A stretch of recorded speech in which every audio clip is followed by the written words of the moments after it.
Dominicains au Rwanda. Proclamer le Christ ressuscité. En son lundi de Pâques, les Saintes Écritures nous parlent de la première annonce de la résurrection du Christ. Jésus invite ses disciples à sortir de la peur et à annoncer sa résurrection aux disciples et au monde entier.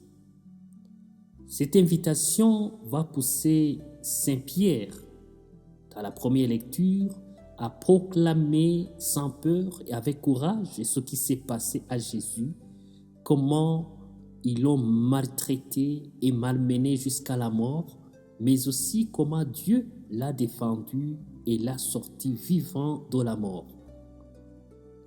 À travers ce passage, nous sommes invités à retrouver le courage de proclamer la vérité de notre foi malgré la peur.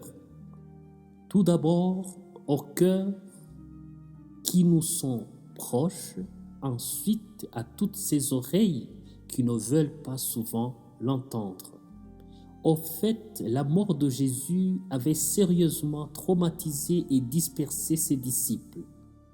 Ayant connu Jésus en toute sa puissance, ils ne pouvaient pas s'imaginer qu'il pouvait subir une telle mort qu'il a connue. Du coup, entendre qu'il est vivant parmi les morts, cela dépasse leur entendement. Ils avaient peur d'être tués aussi comme lui. Alors ils avaient opté pour la dispersion et l'isolement, un réflexe naturel de survie. De même, aujourd'hui, témoigner de la vérité de notre foi devant des personnes puissantes et qui nous sont très familières est un défi incontournable dans la vie d'un chrétien, d'un couple, d'une communauté, d'une famille, de la société, de l'Église. Il y a souvent de la peur de perdre l'essentiel de notre vie, comme amitié, soutien et privilèges.